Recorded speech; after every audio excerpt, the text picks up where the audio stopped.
Hello, Tony. Hey Ken, welcome. Thank you. Welcome to the podcast. I'm really looking forward to doing this because I've always toyed with the idea in my head about brewing beer at home. I love Yeah, beer, and just the option of making it as and when you want is just a dream come true. There's some questions I'd like to kick off with first. yeah. How easy is it to brew beer? Well, it's one of those things.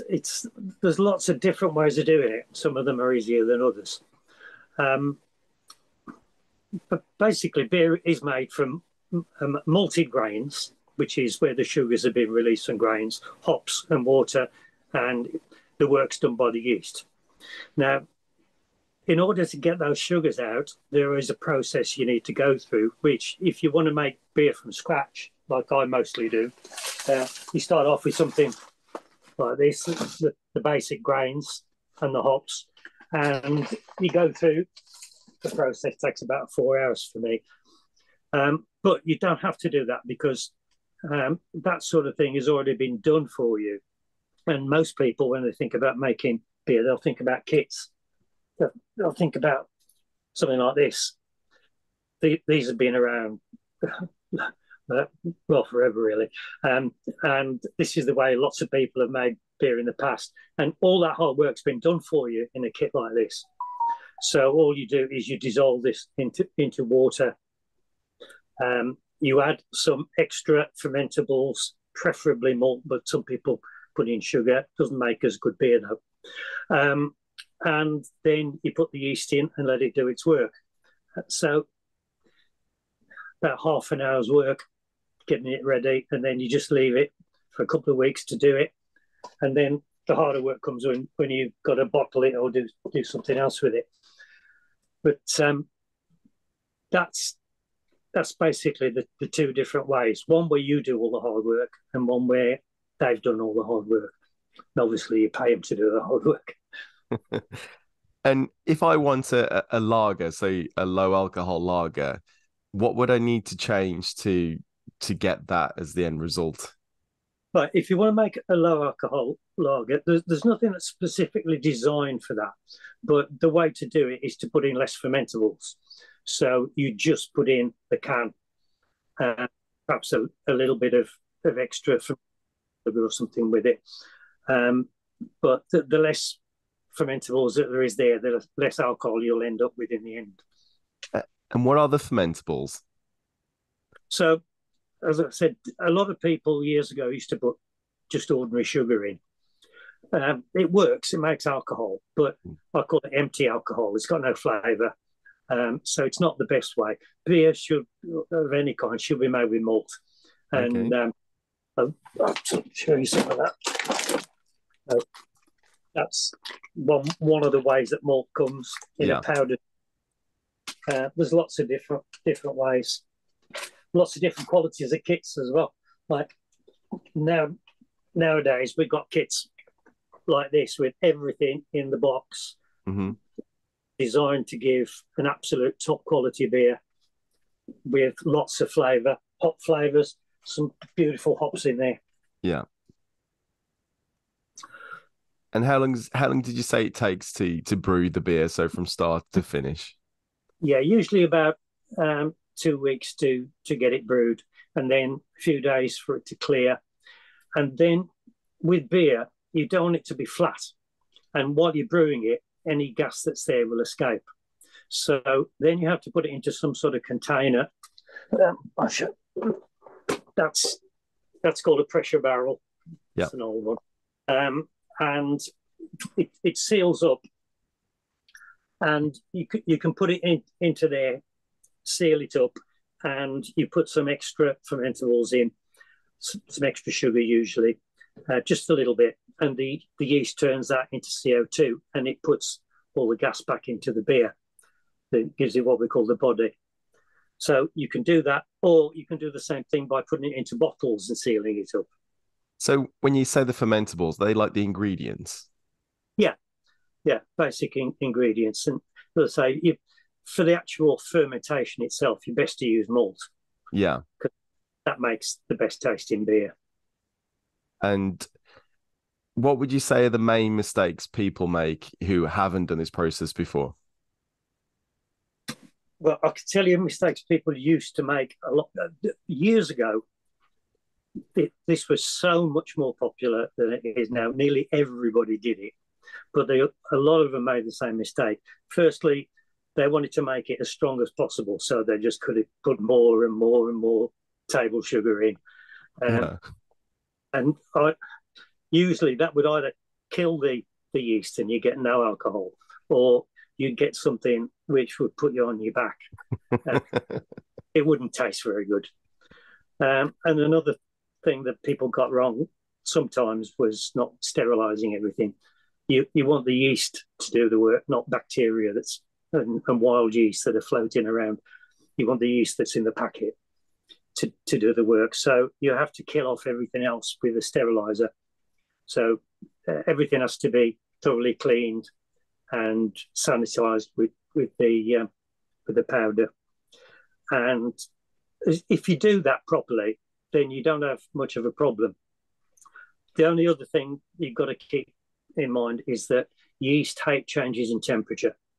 So you need to keep your whatever it is, beer or wine or whatever, at the right temperature. Usually 18 to 20 for beer, 18 to 20 Celsius. So, and if you can keep it at a nice steady temperature, then the yeast are happy and they give you a good product. So if you get the temperature wrong, does that affect the taste or the fermentation process? Yeah, well, if it's too cold, it could stop altogether, which isn't that much of a problem. It's possible to get it going again. If it's too warm, then the yeast get very stressed and they put some nasty tasting substances into the beer, and it's not good at all. And there's no getting back from that. So is a lot of it trial and error? I mean, in terms of the flavor that you want, the fermentation process, is it about finding the best place that makes the yeast happy? Finding somewhere in your house that's a nice steady temperature. The worst place is the kitchens, because you cook in there, it gets warm, gets cold at night, warm again. The yeast don't like that. And the other bad place for it would be conservatories, same sort of reason, get very hot. So it's somewhere like a back bedroom. Under the stairs is a great place to do it, somewhere with a nice steady temperature. So just going back to the ingredients again, so you've got your sugar, you've got your malted barley, is that what that is? And yeast, and what else do you need? Hops. Hops. Now, the kits, these are already in. Yeah. That's something I've just pulled off. We've got some dried hops hanging up. I'll just pull those off so I can show you. I wouldn't brew these, but it shows you what the hop flowers are. And in there are little pockets of oil that are produced by the plant, and they produce the flavors, and they give it the bitterness. And there are hundreds of different sorts of hops, and they've all got their own character. We brew great ones here in this country. You think of as traditional English flavors, but you go to like America, that's famously citrusy, grapefruity. You've probably had beers like that in a real ale pub. Popular. But hops are grown all over the world, and we get hops from all over the world. So there's lots and lots of choice in different you can get. So you've got your hops, your water, your malted barley, the yeast, and are those essentially, is that all the ingredients you need for beer? Is it five ingredients? Yeah. And in Germany, there's something called the Reinheitsgebot, the purity law, because at one time they had a problem with people sticking all sorts of rubbish in beer. So they got upset and made a law. You've got to put in only those things. So the law was water, hops, and malt, because they didn't know about yeast then. It was just there naturally, and they used to execute people who broke the law. So nowadays, the Germans wouldn't think of doing it, but that's not to say that it isn't okay to put some other things in, and many things are put in beer. It's just you've got to make sure it's the right stuff you add to it to make a better flavour, not a worse one. You're not And trying to make. and just going back to the alcohol content, did you say previously people used to put just sugar, and what else did you say they put in, and it just tasted flat? It wasn't very nice. Well, if the gas escapes, then it'll Yeah, be flat. yeah. So you have to get what's called a secondary fermentation in the sealed container after you finish the main brew. Yeah. So if you don't get that right, then it will be flat. And sometimes people struggle with that for the first couple of times, but once they got the hang of it, then it's not a problem. So it is an essential part of the taste of the beer. If flat beer just doesn't taste right. no, I mean, would that be sort of like your ales? They tend to be flatter than lager, which tends to be fizzier. They're not flat, but they don't have as much carbon dioxide in them as the lager does. But I know the Americans think our beer is flat, but even they're coming around to our way of thinking now, because most of the decent breweries in America brew ales the way that we do, and the lager industry over there, it's not really very well thought of. So the people there prefer the ales, the ones who know about it.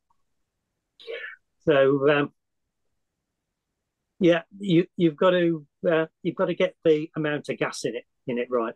If you put too much what's called priming sugar in your bottle, when you open it, there'll be too much gas and it'll just spurt out. And if you don't put enough in, it'll be flat. So you've got to get it right. So if I was to brew some beer for the first time, how forgiving is the process? Would the end result be similar or comparable to what you'd be able to buy in the shops, or is it a question of the more practice, the better the better the product is at the end of it? It's a bit of both. The first thing is to start with a decent kit, something like this one, where everything is in there all ready to go in the right quantities, and you follow the instructions, and you won't have any problems. Sorry, you can see it there. If you follow the instructions, it's fine. A lot of people are into making it from first principles with the grains. Then it does take a bit of practice, but once you've got the hang of it, you can brew anything, and you can tweak it to your own taste. And I mean anything. There's nothing you can't brew. So do you say first principles? So is that adding the raw ingredients, the malted barley, the hops, the sugar, the water, the yeast? Sugar in normally at that point. All the fermentables would come from the grain. Okay. Usually. So you're using follow the recipe to a certain extent, and then once people have got used to the process, they can start tweaking the recipe, changing it. And lots of people like to test themselves in making their favourite beer, that they buy in the shops, but they quickly find out that they can make better beer than that. A lot of my customers make better beer than you can buy in the pubs. And some of them actually own breweries now. Really? Quite a few, yeah, and some quite well known. But they started off as home brewers. They learnt their craft doing it at home, and now they make their living doing it.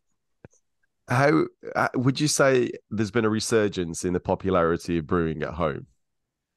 Definitely, yeah.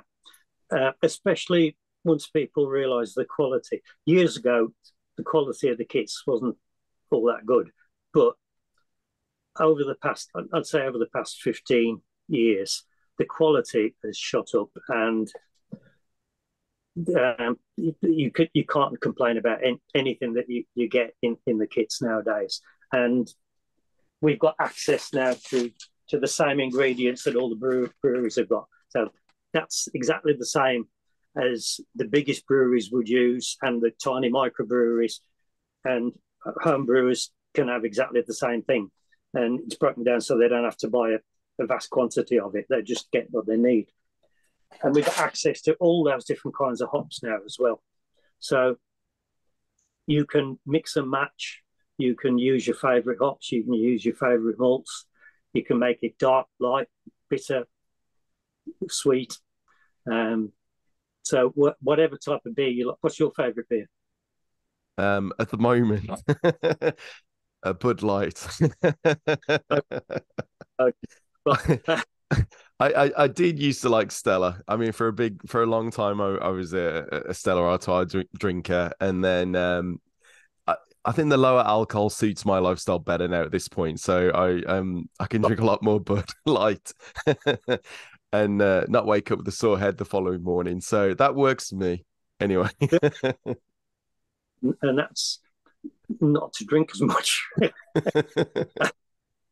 um, yeah, it's the thing about alcohol and beer is that there tends to be a correlation between the flavors that you get and the amount of alcohol that's in it.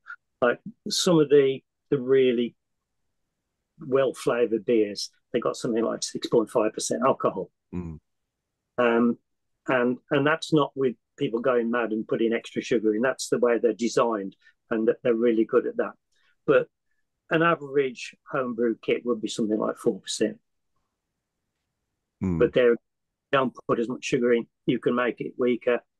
It will change the flavors, and it won't last as long because the alcohol is a preservative. But you can do it. So it's the sugar that affects the alcohol content. Adding more sugar increases the alcohol. But by sugar, we're talking malt is sugar. It's a type of sugar chemically. Yeah. So we're talking about any fermentables, really. So with your Budweiser, they put rice powder in that, and the reason they did that was because they were having a trouble getting. In America, their malts aren't as good as ours. They're a different type of grain, and they were having a problem with clarity. And they found that if they used rice, they could get rid of that problem. It was the proteins that were doing it, and that's where Bud and things like it started, really. So, but it's empty. It's empty alcohol they get. The flavors aren't there. Yeah. I mean, I do also. Sorry, Ken. I also like some of the. I like mild. Banks is mild. I know you can get that in the Black Country a lot. Yeah, miles can be amazing, but miles don't have to be weak. There's a brewery I know up the road, brewed on at the 7.5%, but the whole they don't have to be dark either. Some of them are quite light. The main point about a mild is that it's low in hops, so the malt flavors predominate and the hops are toned down. But yeah, you can get some great mild beers. Okay, so basically the flavor is dependent on the ratio of the ingredients. So, like you say, less hops and more malted barley. Is it that gives it more of a mild flavor? The amount of hops that you put in changes the character definitely. The sort of grains, because there are loads of different sorts of grains you can use. I just showed you that this is one of the best ones that you start with. It's called Marisotta, and it's a top quality grain. And most beers are started with something like that. What? And then you can add other things to it. So it's like a base ingredient, that Marisotta? Is that what you said? It's called a base malt. A base malt. Yeah. And then you need, but you can add things to make it dark, things to give it a toasty flavour or a biscuity flavour. There are malts that come from Belgium, which have got really specialist flavours. There's all sorts of stuff. And how expensive? I know you talked about these kits. These kits are relatively inexpensive, are they? Yeah. Well, if you're doing a beer, a kit, that kit's 1660, and it makes 40 pints. They nearly all make 40 pints. Whereas this one, it's just under £25. But like I say, everything is in that box. Yeah. So there's nothing else to buy. You do need a bit of equipment. Costs you less than £40 to set itself up with the equipment. After that, you only need to buy the kits or the ingredients. And how much would a bag of those that I don't know what you call it, the bag you just showed us, how much would that cost? That's £6.50 for 3 kilos. Okay. And And would you add water to that? And I mean, what else do you need to add to that to make beer? right, what you have to do is to release the sugars from it. So you do something called mashing. You've probably heard of I've mashing. heard of mashing, yeah, but not sure what it means. You mix it with the right amount of water to make up the type of porridge, Yeah. and you get a temperature that activates the enzymes that are already in the malt, and those enzymes then release the sugars. And then once the mashing is complete and all the sugars have been released, you do something called sparging.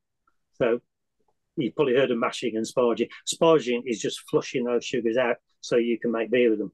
Yeah. So does that, you say there's enzymes in there, is that similar to what yeast does? It kind of acts like a catalyst and drives the fermentation, or is yeast something else? Yeast does have enzyme. In fact, the word enzyme comes from yeast.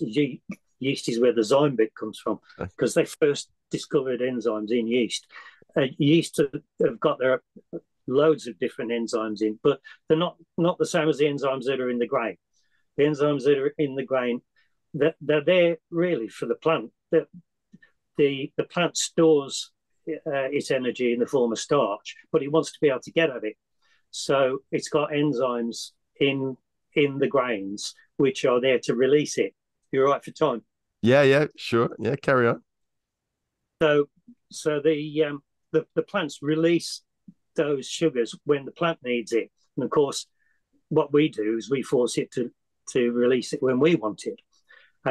So we're using the plant's own systems to get the sugars that we need to make beer. And at a given point, when you say you mash, so you add water? Do you leave it for a couple of weeks to No, an hour. An hour? So you do Take the mash. Okay, so the mashing process quite quickly, it comes to the mashing point quite quickly in the in the brewing process, and then do you siphon that off? Do you say get rid of that, the mash? You flush those sugars out, Yeah, and you put them into your boiling pot. If you're doing it in that way, you have to boil. The kits, there's all done for you. But making from scratch, you do the mash and the boil. Okay. So the reason for that is to get the hop flavors into it. That's the main reason for it anyway. So you boil with the hops, and then the hop flavors go into the into the liquid that you released from the grains, and that turns it into I'm not going to use too many technical terms, but it the right sort of flavors. Yeah.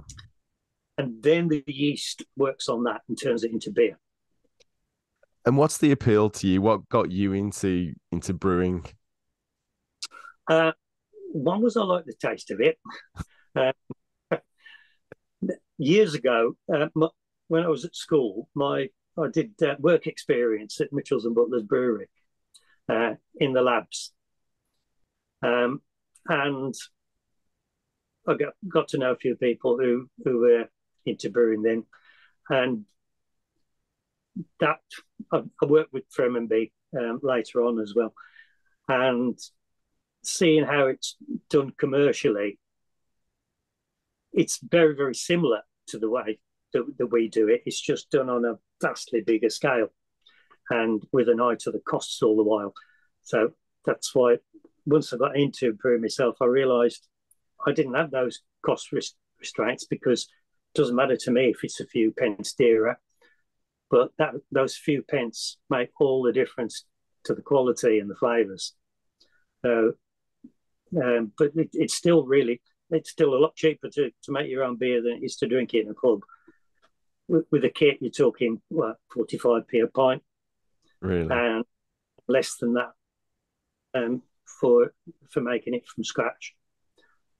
But So yeah, it's great. You know how people get stuck on cooking. You know they love cooking. Well, it's very similar. yeah. You yeah, and you want to cook your own food, so you want to brew your own beer. So you wouldn't go back to buying stuff from the shop for I do beer? sometimes. Yeah. If it's something special, because I like to. If if something unusual comes up, I like Belgian beers, and I can brew Belgian beers, but there's so many different sorts that I wouldn't have room for in the house. So now and again, I do buy some. Is Enjoy. that like is that like the orangey boom, the kind of white one with all the citrus? I know that is that a Belgian beer, the white beer, the cloudy beer? Is that the sort of thing Um, you're talking about? yeah, well, that's that type of beer. It's called a wit beer in Belgium. It's made with quite a lot of wheat in it, so it's a slightly different grain, it's different flavour. But in Belgium, they add coriander and they add orange peel, and um, they tweak the flavours, and it's usually quite strong as well. But you go around the world, and just an amazing quantity of different beers, and we can get the stuff to make them all. So if you find a beer you like, then you can make it yourself. And what's your favorite, Ken? What's your favorite beer? Well, I used to have a lot to do with Munich in Germany, and I love the beers there. So that's the beer I usually brew if I've got time. The reason is it is, I'd say, the most difficult beer in the world to brew. There's a lot more stages in it than there are normal beers, but I do that to sort of test myself. But when it works and you get it good, Munich beers, they're certainly the king of lagers. If you like lagers, you want to try some beers from Munich, try Polana or Hackashaw, something like that. And then Fantastic. learn to do it yourself. Thank you, Ken. It's been fascinating talking to you. Take care. Have a great day. And you, all Bye-bye. the best. Bye. I fancy a beer now.